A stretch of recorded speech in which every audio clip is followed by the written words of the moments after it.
July and welcome back. Some of us have been on vacation. If you've been following a little bit of me on Facebook, you saw that we were in Missouri doing some trout fishing, and I'd like to first of all thank Mike Hodges, a dear friend of mine, and taking me and my dad on an absolutely wonderful trip. He's done it a couple of years together. We are good friends, and as such, he has never disappointed me in fishing. And we caught well over 100 fish, and I caught a couple monster trouts, and what an enjoyable trip it was. But nonetheless, we're back, and now here we are talking model railroading.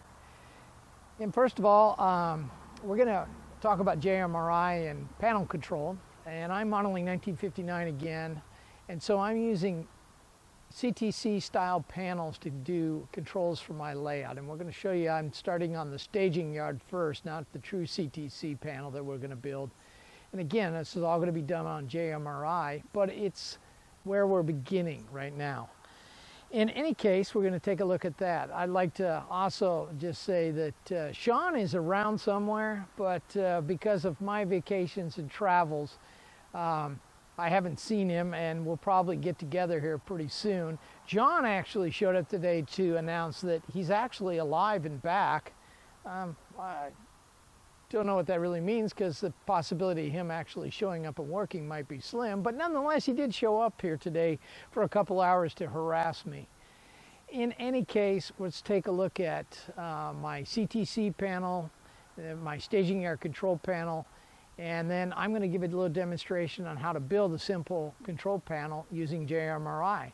So nonetheless, come on in and let's take a look at what we've been doing.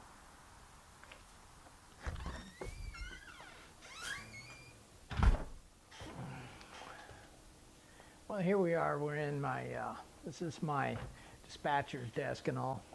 And this is the panel we've been working on. And show you a little video a little closer of it. But currently, as it stands right now, this is all set. So what this allows me to do, as soon as I find my mouse over here, is that these are the turnouts for the staging yard right through here. This is my power track. So those basically turn on and off the power to the track. And you can see right now that the main line back here is on already. That's what those white lights on. So if I click this right here, it flips the relay and it turns the power on to the track. So a white light is a hot power. The other thing that this allows me to do is I have these additional switches here. These don't really control anything. What they do is they just basically will be used on these tracks. So track 1 right now, the engine is facing in that direction, where if I flipped it that way, then I would assume that the engine is facing in the other direction. It's really handy when trying to dispatch so that you know the train's going in the right direction. So that's kind of what that does here. These are the turnouts. Again, these are animated, so they basically will change the track as the turnouts go in the proper position. And these are all functioning already. This is an actually functioning panel. It all works and everything's all set and ready to go. So in any case, let's take a look at how you build one of these panels. Okay, here's a close-up view of my staging panel. Again, this is the main line running back there. This is controlled, these white lights here. That means the power's on. When I click on it, the power's off. This is my direction for storage of trains, so I know which direction they're at.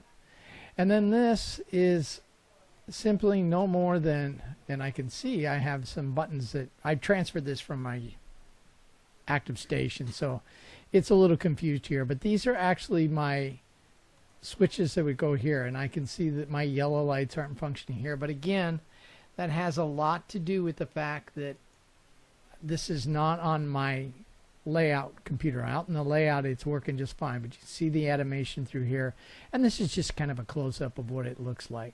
So anyway, that's the panel, and now let's take a look at how you build one.